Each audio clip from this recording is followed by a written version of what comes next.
Embagers, selamat datang di Gemilang Talks. Gema, Ternak, Cemerlang. Bersama aku Sanaya. Dan aku Ihsan, yang hari ini bakal nemenin kalian ngobrol santai yang gak cuma ringan, tapi penuh insight. Di kesempatan kali ini, kita akan membahas tentang dunia peternakan dari sudut pandang yang berbeda. Kita nggak akan bahas ternak yang umum seperti sapi atau ayam, tapi kita akan fokus ke ternak puyuh. Wah, seru banget ya San, karena memang ternak puyuh ini itu memang lagi happening banget. Dan tentunya selain potensinya lagi bagus, ternak puyuh juga punya potensi yang sangat menjanjikan. Betul banget, Nay. Maka dari itu, supaya pembahasannya lebih nyata, hari ini kita secara khusus mengundang narasumber yang memang terjun langsung di bidang ini. Baik, tanpa berlama-lama lagi, langsung saja kita berkenalan dengan narasumber spesial kita hari ini, yaitu Kang Rama. Selamat datang Kang Rama, gimana kabarnya? Alhamdulillah baik, gimana kalian kabarnya? Sehat? Alhamdulillah, sehat sehat. walafiat. Oke. Halo sahabat Embagers, dimanapun kalian berada, semoga selalu diberikan keberkahan. Sebelumnya perkenalkan, nama saya Muhammad Ramadan. Saya merupakan alumni dari Politeknik Pembangunan Pertanian Bogor D4, jurusan Pertanian, Agribisnis Hortikultura. Mungkin ini tidak linear dengan saat ini yang sedang dibahas ya, mengenai strategi puyuh, petelur produktif, manajemen tepat, produksi meningkat seperti itu. Ini mungkin tidak linear, tapi karena saya hobi gitu kan. Akan tetapi saya juga saat ini mengabdi di Sekolah Vokasi IPB sebagai THL, teknisi Smart Greenhouse. Kebetulan saya juga masih muda ya, umur saya masih 26 tahun. Dan status saya masih lajang, mungkin Embagers yang mau daftar boleh di bawah. Boleh untuk sobat Embagers ya. Kemudian juga untuk saya berpengalaman di dalam dunia perpuyuhan ini, ya saya berjalan dalam waktu saat ini 2 tahun lebihan lah, seperti itu. Wah, ternyata menarik sekali ya teman-teman. Apalagi ternyata latar belakang dari Kang Rama sendiri itu bukan dari peternakan, melainkan dari pertanian. Nah, dengan terkait hal tersebut, aku malah jadi makin penasaran nih Kang. Kenapa Kang Rama bisa tertarik ke dunia peternakan, bahkan bisa sampai di titik saat ini? Oke, yang pertama adalah karena kan saya itu adalah seorang muslim ya. Tentunya pedoman kita adalah Al-Quran dan juga Sunnah. Jadi ketika kita melihat di dalam Al-Quran, di dalam surat An-Nahl ayat ke-5 dijelaskan bahwasanya merupakan hewan-hewan ternak merupakan sumber rezeki bagi manusia. Dan juga ketika kita melihat di dalam surat Al-Baqarah ayat ke-57 bahwa dikisahkan bahwa Bani Israel itu mengkonsumsi diberikan nikmat berupa rezeki dari Allah melalui manna wa salwa, di mana manna itu kan dijelaskan sebagai madu dan juga salwa itu dijelaskan sebagai sumber dari dijelaskan bahwa salwa itu sendiri adalah suatu jenis hewan unggas, jenis puyuh-puyuhan seperti itu. Nah juga ketika kita melihat juga dan secara historis kisah Rasul dan juga para anbiya itu berprofesi sebagai peternak dan juga pengembala, dimana kan tentunya di dalam beternak dan menggembala itu mengajarkan kita bagaimana kesabaran, kemudian juga kasih sayang terhadap semua makhluk Allah, dan juga mendidik kita untuk meningkatkan karakter kepemimpinan seperti itu. Selain dari itu juga, saya juga sebagai penyaluran dari hobi, karena kan tadi tidak linear juga ya dengan latar pendidikan saya sebagai pertanian, tapi saya suka sekali juga dengan dunia peternakan seperti itu. Nah mungkin ini ada juga ya sedikit jauh berbeda gitu, dimana ketika saya melihat data BPS bahwa tingkat stunting yang ada di Indonesia itu masih terbilang sangat tinggi ya. Iya. Nah ini kan lalu apa hubungannya dengan puyuh ini, gitu kan? Nah, ketika kita melihat di beberapa jurnal bahwa telur puyuh ini bisa menjadi suatu alternatif untuk meningkatkan gizi terhadap stunting ini, seperti itu. Jadi saya juga bertujuan ya at least berapa persen, 0,0% gitu kan, secara agregat saya bisa membantu dalam menurunkan tingkat stunting, walaupun ya secara mikronya saya itu kan bertujuan untuk profit seperti itu. Dan juga di sisi lain ya peluang yang sangat besar di pasar, apalagi sekarang adanya program MBG dan sebagainya. Wah, ternyata seperti itu ya cerita awal mulanya. Nah, kalau boleh tahu Kang, sebelum terjun ke puyuh ini, Kang Rama sendiri sudah punya pengalaman beternak atau benar-benar mulai dari nol untuk peternak puyuh ini? Oke, kalau untuk berpengalaman di dunia perpuyuhan itu saya masih terbilang baru, akan tetapi kalau misalkan dalam memelihara hewan unggas, kemudian juga hewan-hewan peliharaan, saya sudah dari sejak kecil sebenarnya di dunia peternakan ini, tapi itu hanya sebatas hobi. Nah, untuk saat ini mungkin berkembang menjadi sebuah usaha yang terbilang cukup produktif gitu untuk kegiatan saya. Wah, keren banget ya teman-teman. Berarti Kang Rama betul-betul merintis usaha ini dari nol. Nah, kalau merintis usaha ini dari nol, berarti tentunya Kang Rama pernah menghadapi tantangan-tantangan dalam merintis usaha ini. Nah, kalau boleh tahu nih Kang, tantangan terbesar apa sih yang pernah Kang Rama hadapi dan bagaimana cara Kang Rama sendiri menghadapi tantangan tersebut? Oke. Tantangan tentunya kan ada namanya di dalam dunia ini suka dan duka ya. Iya. Itu sebuah pasangan ya, dimana ketika kita suka pasti juga ada dukanya ya. Ya mungkin bagian dari dukanya itu tantangan ya yang harus kita hadapi. Yang pertama di dunia peternakan burung puyuh yang based on experience yang saya alami gitu kan. Itu yang pertama adalah karena puyuh itu merupakan suatu makhluk hidup yang mempunyai nyawa. Jadi ada kalanya dia mati gitu. Nah, ini kan tingkat mortalitas kematian ini yang sangat menjadi tantangan bagi peternakan saat ini gitu, yang saya rasakan seperti itu.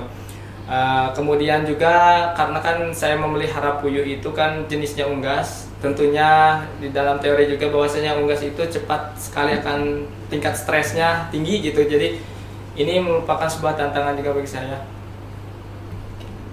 Lalu mungkin selama perjalanan tersebut, menurut Kang Rama, kesalahan-kesalahan apa saja sih Kang yang sering dilakukan oleh peternak khususnya pemula gitu untuk mulai peternak puyuh ini? Oke, kalau kita berbicara mengenai tantangan, kita kan tentunya di dalam kehidupan ini adanya suka dan duka, yaitu sebuah pasangan yang tidak bisa dipisahkan, itu abadi ya.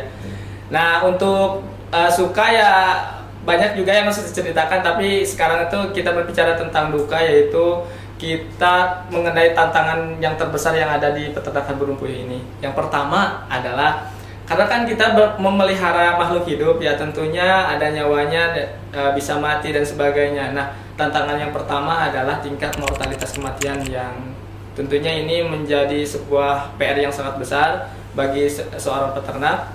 Kemudian juga tingkat stres, di mana ketika kita memelihara puyuh ini kan tentunya bagian daripada unggas yang kalau kita lihat dari teori itu unggas ini memiliki sensitivitas yang lebih tinggi dibandingkan hewan-hewan misalkan ruminansia dan sebagainya gitu kan. Nah, untuk solusi yang saya lakukan based on experience, pertama yaitu untuk mortalitas kematian, yaitu kita harus memiliki manajemen yang baik. Pertama, manajemen produksi, di mana kita harus bisa mengobservasi dari keadaan puyuh ini, apakah puyuh ini sejahtera atau tidak ketika kita budidayakan. Jadi berpikirnya jangan hanya hasilnya aja seperti telur puyuh, kemudian dagingnya seperti itu. Nah, kita juga harus berpikir tentang kesejahteraan dari puyuh itu, apakah puyuh itu sehat dan sebagainya. Nah, ketika kita lakukan manajemen berupa controlling, maka kita akan mendapatkan sebuah kesimpulan bahwa puyuh ini sedang ada penyakit yang yang menjadi wabah atau tidak, juga terdapat tingkat keparahan penyerangan penyakit atau tidak. Nah, dari hasil itu kita rekap, kita pecahkan solusinya, menjadikan alternatif untuk bisa menyelesaikan itu, misalkan dengan kita memberikan antibiotik, kemudian memberikan vitamin yang teratur, dan kemudian juga memberikan pakan yang sesuai seperti itu. Lalu selama perjalanan tersebut, menurut Kang Rama sendiri, kesalahan-kesalahan apa saja sih Kak yang sering dilakukan oleh peternak pemula, khususnya di peternakan puyuh ini Kang? Menarik sekali ya, ini karena kan kadang Gen Z itu langsung tabrak aja beres gitu kan. Ya yang penting mau berhasil atau enggak kan itu gimana nanti. Padahal banyak sekali kesalahan-kesalahan di peternak pemula itu. Yang pertama adalah segi keilmuan dari beternak puyuh. Nah, banyak dari Gen Z ini karena dia percaya diri dengan modal yang besar seperti itu, dia langsung tabrak aja dengan populasi yang besar, sedangkan keilmuan di dalam beternaknya itu masih kurang. Nah, ini sangat mudah sekali untuk kolaps seperti itu. Nah, yang kedua adalah orientasinya adalah keuntungan. Benar, ketika kita berorientasi keuntungan tapi kita tidak mempunyai hobi di bidang itu, tidak mencintai sepenuh hati, maka tentunya ketika ada sebuah tantangan dan resiko yang ada, karena kan semua juga ada resikonya ya. Ketika ada resiko yang ada itu semangatnya itu menurun dan ya memperbesar kegagalan dari usaha itu. Mungkin itu yang paling basic ya, maksudnya tentang yang sering gagal gitu. Oke, berarti pentingnya di sini pentingnya riset dan juga perencanaan yang matang ya, Kang. Nah, ngomongin soal perencanaan nih terkait biaya operasional. Nah, seperti yang kita tahu biaya operasional sendiri itu 70%-nya adalah pengeluaran dari pakan. Nah, terkait pakan sendiri nih, Kang Rama itu menggunakan pakan komersial atau formulasi ransum sendiri nih, Kang? Oke, ini sangat menarik juga ya pertanyaannya. Dimana tentunya tidak bisa dilepas antara pangan dan papan, karena ini makhluk hidup ya, dimana dia kesejahteraan itu harus diperhatikan berupa asupan pangannya, kemudian juga papannya berupa bangunan dan sebagainya. Nah, untuk pakan sendiri, untuk saat ini saya menggunakan pakanan murni. Ini alasannya kenapa? Karena ketika kita menggunakan pakanan murni, itu gizi yang tertera di pakan ini terbilang stabil, seperti itu. Nah, tingkat stabil ini berpengaruh atau berkorelasi dengan penyerapan ransum hewan puyuh ini. Jadi, ketika gizinya, kandungan gizi, misalkan protein dan sebagainya itu stabil, maka puyuh ini akan stabil pula untuk menyerapnya gitu. Jadi tidak menimbulkan stres pada puyuh. Nah, yang tentunya bisa berdampak pada peningkatan produktivitas puyuh ini. Nah, beda halnya ketika kita membuat sendiri atau memformulasi sendiri, yang mana pada umumnya ya, bukan nggak semua ya, maksudnya pada umumnya itu meracik bahan-bahan yang mungkin suppliersnya itu berbeda-beda mungkin ya. Jadi kita tidak bisa mengukur bagian gizinya berapa sehingga ini terjadi ketidakstabilan nutrisi yang nantinya diserap oleh puyuh ini dan mengakibatkan puyuh stres dan akhirnya tingkat produktivitasnya menurun. Kalau barusan soal efisiensi pakan, sekarang saya pengen nanya terkait gimana sih biar produksi telur puyuh ini tetap konsisten gitu selama periode pemeliharaan. Oke, supaya konsisten ya. Yeah. Yang pertama adalah tentunya balik lagi ke pakan tadi ya, ke pangannya tadi. Pakannya itu saya menggunakan teknik secara loss aja pemberian, sekenyangnya dia gitu kan. Kalau misalkan kita melihat di teori bahwa kan puyuh khususnya jenis blaster ini hanya mengkonsumsi dalam satu ekornya itu 25 gram seperti itu. Nah, kita kemudian berpikir bahwa 25 gram ini apa kita kalikan saja dengan jumlah populasi yang ada sehingga kita bisa mentotal untuk kebutuhan hariannya itu sekian seperti itu. Itu kan ada juga di teori seperti itu. Tapi based on experience yang saya alami gitu ya. Ini ketika memberikan seperti itu ada namanya losses, di mana pakan yang diberikan itu tidak semua dikonsumsi oleh puyuh, tapi ada yang kebuang ketika dia mematuk-matuk dan sebagainya, itu kebuang sebagian dan pada akhirnya itu habis misalkan di jam-jam tertentu ketika puyuh itu memerlukan itu habis dan menimbulkan lapar. Nah, rasa lapar ini terjadi di puyuh, bukan hanya di puyuh sih ya, di manusia juga menimbulkan stres seperti itu. Nah, ketika stres tentunya balik lagi ke produksi yang tidak efisien seperti itu dan produksinya melemah gitu. Nah, perlu dicatat juga ya, dimana ketika puyuh stres itu masa recovery-nya itu 2 hari sampai dengan 2 minggu. Bayangkan, ini niatnya kita menghemat pakan, akhirnya malah boros gitu, gak efisien. Nah, saran dari saya ya, untuk misalkan skalanya ini masih kecil dan belum mempunyai basic keilmuan yang mumpuni untuk meracik pakan, sebaiknya menggunakan pakan pabrikan saja seperti itu. Oke, baik. Kalau tadi soal produksi, nah selain produksi juga harus konsisten, tentunya kesehatan ternak juga harus diperhatikan ya nih Kang Rama. Nah, berdasarkan pengalaman Kang Rama sendiri nih di lapangan atau di kandang, penyakit apa sih yang sering menyerang ternak puyuh ini? Oke, banyak sekali ya. Penyakit yang menyerang ini kan dipengaruhi oleh suhu dan sebagainya gitu. Nah, untuk di farm saya sendiri itu kebanyakan disebabkan oleh bakteri. Untuk virus sendiri alhamdulillah masih terbilang belum ada seperti itu ya. Nah, untuk bakteri sendiri banyaknya itu menyerang kayak contohnya seperti Coryza, yang dimana kan ciri-cirinya matanya bengkak, berair dan sebagainya, atau CRD, kemudian juga Florum, berak kapur ya, banyak yang menyebut itu sebagai berak kapur. Nah, ini banyak disebabkan oleh bakteri. Nah, menanganinya itu biasanya dengan biosecurity yang baik seperti itu.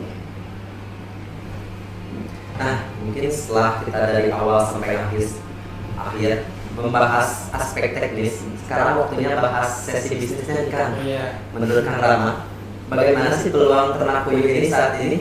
Dan kira-kira berapa estimasi modal awal yang dibutuhkan untuk memulai usaha ini? Oke.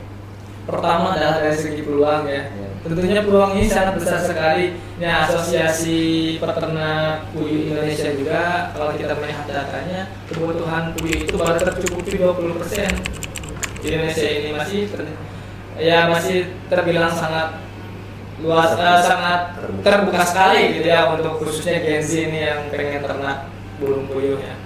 Yang kedua adalah dari segi peluangnya itu, kita kan tahu ya bahwa Indonesia ini merupakan negara dengan geografis tropis yang cocok untuk pertanian dan peternakan gitu. Tapi gitu kan, di Indonesia ini terjadinya regenerasi petani dan peternak gitu kan. Tentunya kalau kita lihat dari teori supply and demand, di mana ketika kebutuhannya itu lebih tinggi, maka akan terjadi sebuah kelangkaan. Nah, tentunya sebuah kelangkaan ini akan berdampak pada peningkatan nilai suatu yang langka ini gitu kan. Nah, jadi ketika Gen Z atau kita ingin beternak ya, kalian memiliki nilai yang lebih tinggi dibandingkan dengan profesi yang lain karena terjadinya krisis regenerasi ini. Selain dari itu juga kan kita tahu sendiri untuk saat ini adanya program MBGers. Program dari pemerintah. Ya, ini kan berkaitan dengan pangan. Tentunya ini sangat dibutuhkan sekali supplier, khususnya peternak yang ada di Indonesia ini sangat terbuka lebar. Nah, untuk modal ya selanjutnya. Dan untuk modal sendiri itu sebenarnya tidak membutuhkan modal yang besar, asalkan tekad kita ingin gitu kan, dan mempercayai sepenuh hati, kemudian juga konsisten gitu. Bahkan kebanyakan yang gagal itu langsung mencoba dengan modal yang besar seperti itu. Tapi ya tadi dibahas tadi dari sisi keilmuannya masih kurang gitu, sehingga diperlukan seorang mentor dan sebagainya gitu kan. Nah, ini untuk modal sendiri bisa dimulai dengan yang kecil, namun ketika kita ingin berpendapatan minimal, maksudnya UMR, kemudian lebih dari UMR, minimal kita memiliki populasi di 2.000 sampai 4.000 ekor. Itu bisa lebih daripada gaji UMR, tapi kerjanya tidak full seperti yang bekerja itu kan. Ini sangat menguntungkan gitu. Bisa bekerja sambil beternak. Ini peluang. Iya. Bisa di note ya, Ambegers. Nah, kalau sekarang, kalau tadi semua aspek sudah dibahas ya, mulai dari manajemen pemeliharaan, manajemen pakan, dan juga biosecurity. Nah, sekarang waktunya kita seru-seruan nih teman-teman. Jadi Kang, di sini kita ada fun session, yang dimana sekarang kita akan melakukan sesi benar atau salah. Jadi nanti Kang Rama cukup jawab benar atau salah dan memberikan jawaban singkat aja. Oke, jadi pertanyaan pertama nih Kang. Peternak puyuh membutuhkan modal yang besar, benar atau salah? Salah. Oke, salah. Karena peternak puyuh dimulai dengan hal yang besar, tapi dari segi keilmuannya kurang, itu gagal, potensi gagalnya tinggi. Tapi ketika kita memulai dari hal yang kecil, kita menuai pengalaman demi pengalaman sehingga bisa besar dengan sendirinya. Gitu kan. Pasti dimulai dari yang kecil seperti itu. Oke, kita lanjut ke pertanyaan yang kedua nih Kang. Puyuh sangat sensitif dan mudah mati, benar atau salah? Ya, benar. Seperti Gen Z ya. Enggak sih ya. Ya, puyuh itu memang sensitif, memang tentunya memang sensitif karena ini kan dari jenis unggas-unggasan. Nah, tapi jangan perlu khawatir karena kan tetap ada solusi, ada anti-stres dan sebagainya gitu. Kita bisa mensiasatinya dengan kandang yang sesuai, menyesuaikan suhu, kelembaban dan sebagainya, dan juga kita bisa menggunakan vitamin dan sebagainya. Oke, kita lanjut ke pertanyaan yang ketiga nih teman-teman. Puyuh itu bisa bertelur tanpa jantan, benar atau salah? Ya, betul sekali. Oke. Puyuh bertelur tanpa jantan karena ketika kita, jadi kan ada dua ya, fertil dan infertil. Dimana kalau puyuh itu bertelur tanpa jantan juga bisa, itu disebut dengan telur infertil. Nah, justru untuk konsumsi kita bagusnya dan bisa lolos medical veterinary ya, NKV ya gitu ya. Itu bahkan harus telur infertil yang tidak ada jantannya gitu kan, karena tingkat ketahanannya itu lebih bagus dibandingkan dengan telur fertil yang ada embrio di dalamnya. Oke, kita lanjut ke pertanyaan yang keempat sekaligus pertanyaan yang terakhir ya teman-teman. Nah, puyuh bisa mengalami stres kalau kandangnya berisik, benar atau salah? Ya, betul sekali itu. Balik lagi ketika stres tadi ya, puyuh ini cenderung mudah stres. Jadi ada suara-suara yang berisik itu tentunya bisa menimbulkan dia stres. Namun ini mudah sekali kita siasati. Ya makanya saya itu di kandang itu menjadikan kandang saya sebagai pesantren juga ya. Dimana saya memberikan murotal atau suara murotal ataupun juga musik itu untuk dia bisa terbiasa dengan kebisingan, sehingga ketika ada kebisingan yang sifatnya di luar dari kendali kita, dia sudah terbiasa seperti itu. Wah, Masya Allah sekali ya teman-teman. Sobat Beggars bisa dicontoh mungkin ya tips and trick dari Kang Ramanya. Aku sendiri kan Gen Z nih Kang. Kalau misalkan aku mau mencoba mulai bisnis puyuh nih, misalkan modal yang aku punya cuma 1 juta, kira-kira bisa gak sih nih Kang? Ya tentu bisa. Kita memulai dari 1 juta rupiah juga bisa. Oke. Buat Sobat Beggars yang mau mulai, ternyata 1 juta rupiah juga cukup loh buat memulai usaha puyuh. Wah, ternyata asik banget ya main tebak-tebakan pada fun session barusan. Kang Rama, sebelum kita akhiri dan supaya Ambegers semakin kenal, boleh dong diceritakan produk apa saja yang dihasilkan dari peternakan puyuh Kang Rama, dan di mana sih kita bisa beli produk dari hasil Kang Rama tersebut? Oke. Produk yang mungkin saya bawa, karena kan tentunya untuk produk yang tidak dibawa di sini juga banyak ya yang saya pasarkan gitu kan, untuk bisa menambah penghasilan seperti itu. Dan masa iya saya membawa puyuh hidup ke sini atau anak puyuh ke sini kan? Nggak mungkin ya. Nah, ini saya membawa beberapa contoh produk yang saya pasarkan. Yang pertama adalah telur puyuh. Tentunya ini telur puyuh berkualitas. Ya kalau menurut peternaknya pasti yang paling bagus ya. Kemudian ini ada puyuh karkas yang sudah dikuliti, yang sudah dibersihkan. Ada juga ini puyuh ungkep yang siap untuk digoreng, dikonsumsi seperti itu. Nah, berarti kalau untuk yang puyuh ungkep ini Kang Rama pakai bumbu yang marinasi atau yang masih fresh di bumbu ulek gitu? Nah, kebetulan saya sendiri itu pertama saya menggunakan bumbu yang umumnya digunakan, kemudian juga saya mempunyai racikan sendiri juga gitu, supaya ada ciri khas dari produk ini yang menjadi pembeda dari produk yang lain seperti itu. Nah, kalau untuk daya simpannya sendiri nih Kang, yang Puyuh ungkep nih terutama ini kan frozen food ya, Iya. Kang, maksudnya. Ini bisa berapa hari nih Kang kalau misalkan di freezer? Nah, kalau di freezer sendiri ini bisa sampai 2 minggu, bisa sampai 1 bulan kalau disimpan di freezer. Tapi kalau misalkan tidak di freezer, misalkan hanya di ruangan terbuka, itu paling bisa bertahan 24 jam seperti itu. Oke. Kalau untuk harganya sendiri nih Kang, kalau aku mau beli yang ungkep misalkan ini berapa Kang untuk satu pack seperti ini? Itu satu pack itu saya memberikan harga 20.000 10.000. gitu. Oke. Kalau untuk yang belum dimasak Belum dimasak itu saya hargai 9.000-an gitu. 9.000. Kalau untuk yang satu pack telur puyuh nih, Satu pack telur puyuh ini saya berikan harga 12.000. oh 12.000 ya. Tapi kalau mau bisa beli kiloan bisa berarti ya? Bisa tentunya. Oke. Nah, kalau aku mau beli produk nih dan juga teman-teman sobat Beggars, kita bisa menghubungi Kang Rama di mana nih? Di platform Kang Rama. Oh, tunggu dulu sebentar ya. Maksudnya kalau misalkan saya langsung jual, tapi kalau teman-teman Beggars ketemu produk saya, mungkin siapa tahu nanti di supermarket atau dan sebagainya gitu kan. Mungkin harganya pasti lebih mahal gitu Iya. kan. Karena sudah dari tangan ketiga gitu ya. Jadi, oh katanya di podcast harganya segitu, tapi Iya. ini lebih mahal gitu kan. Itu kan beda lagi ceritanya Itu ya. langsung Iya. dari peternaknya. Iya. Nah, tadi kan Kang Rama bilang nggak semua produknya dibawa. Nah, berarti Iya. produk lainnya itu seperti bibit Ya, Deoki juga betul. ya? Ya, Deoki kami produksi juga. Walaupun belum besar ya, saya udah mulai produksi Deoki, kemudian juga pulet juga gitu. Bagi teman-teman yang mau pesen bibit puyuh berupa Deoki ataupun juga pulet, Iya. puyuh siap telur gitu kan, PST ya banyak nyebut.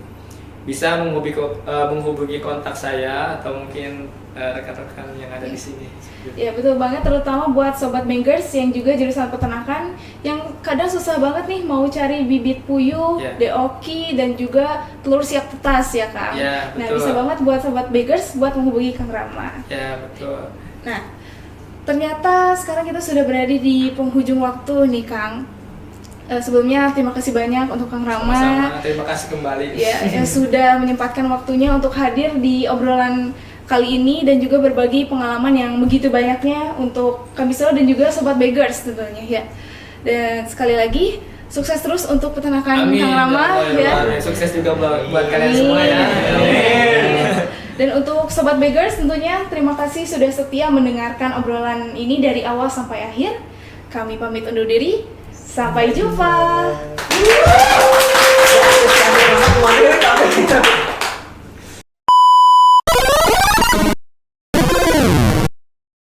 Oke, kita lanjut ke pertanyaan kedua nih ya, Kang. Nah, benar atau salah ternak puyuh ini mudah sekali mati? Kok gitu sih? Kok mudah sekali mati? Sangat sensitif.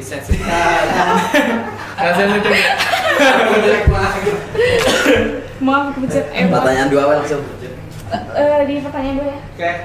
Sama ya. 1, 2, 3. 2, 1. Halo Beggars. 2, 3, and action. Halo Beggars. Selamat datang di Gemilang Talks. Gema Ternak Cemerlang. Bersama aku Sanaya. Dan aku Ihsan, yang hari ini bakal nemenin kalian ngobrol santai yang gak cuma ringan tapi penuh insight. Di kesempatan kali ini kita bakal ngebahas tentang dunia peternakan yang belum pernah dibahas sama orang umum nih teman-teman. Kok tadinya sih? Salah, Obi. Cut. Oh iya deh. Wah.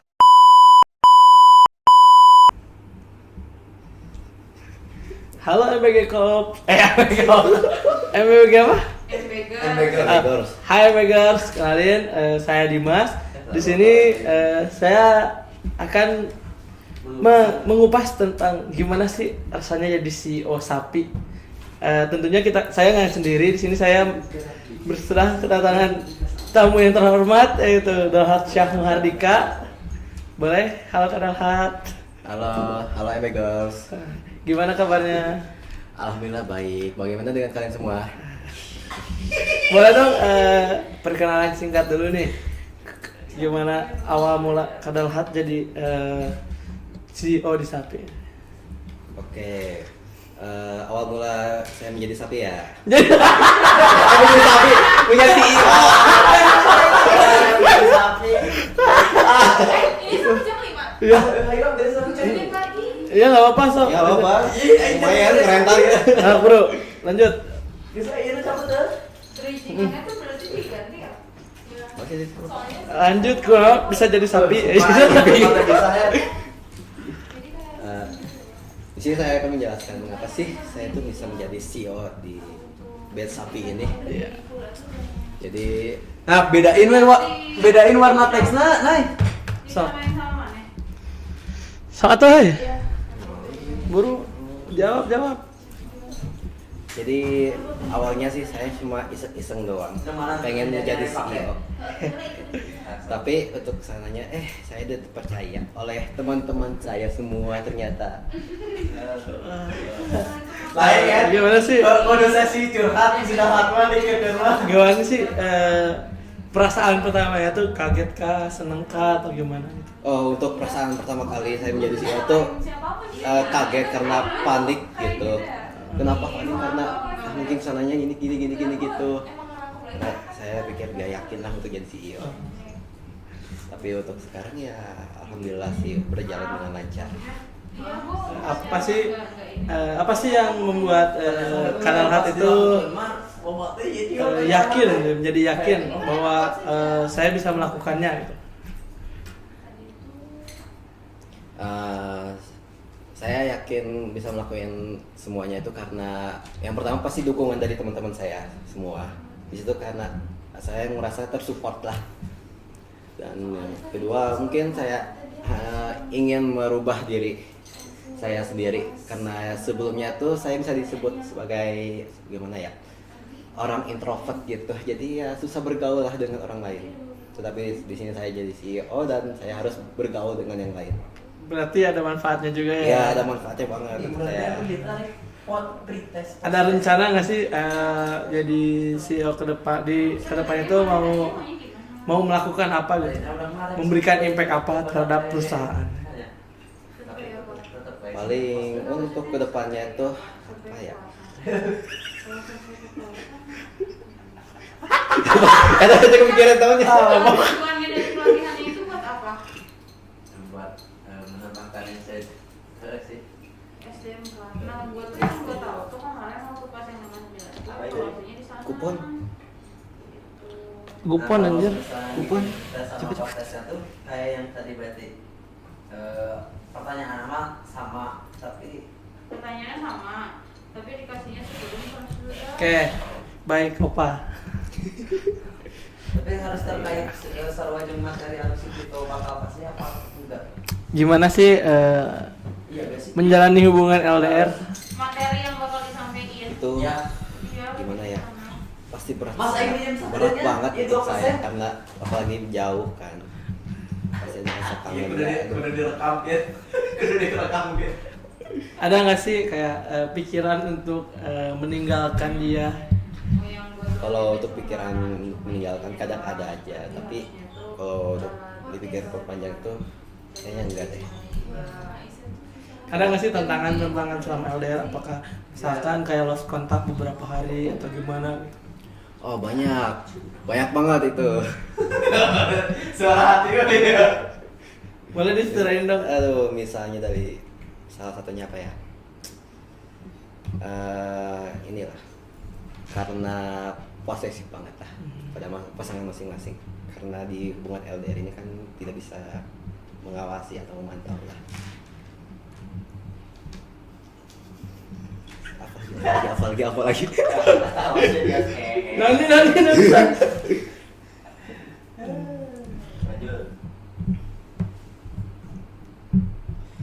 Terus gimana sih cara kayak memperbaiki hubungan?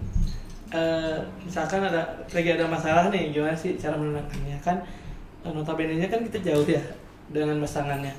Biasanya kan kalau dekat tuh bisa langsung ketemu. Kalau jauh tuh gimana sih caranya? Apa samperin ke sana atau gimana? Pasti susah sih kalau buat itu, tapi pasti ada caranya kan. Ya misalnya kalau misalnya ada konflik antara dua pihak, pasti salah satunya harus mengalah.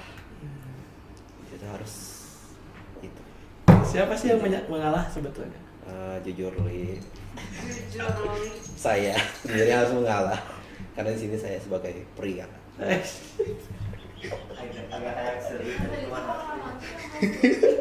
Nah, lalu Yang hal seru ya dia tuh Oh, dia. ada nggak sih Kayak itu dia. tips untuk Kayak ya agar gimana ya? Agar Agar bisa tahan dengan hubungan LDR? Untuk tipsnya itu paling pertama itu yang paling penting itu ya komunikasinya, Iya. dan kalau bisa ya bikin jadwal untuk bisa ketemu lah, karena biar tidak apa ya. Biasanya berapa bulan sekali, berapa minggu sekali gitu?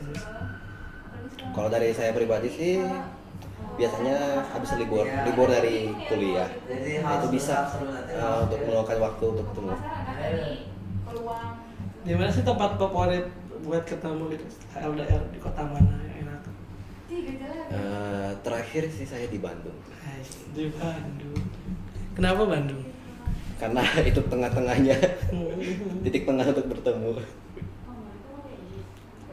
Apakah di sana makanannya enak-enak atau gimana gitu? Selain titik tengah. Oh, di sana titik apa ya? Enak-enak makanannya pasti, cuma ya harganya saja ya susah dijelaskan. Cut. Ayo beneran.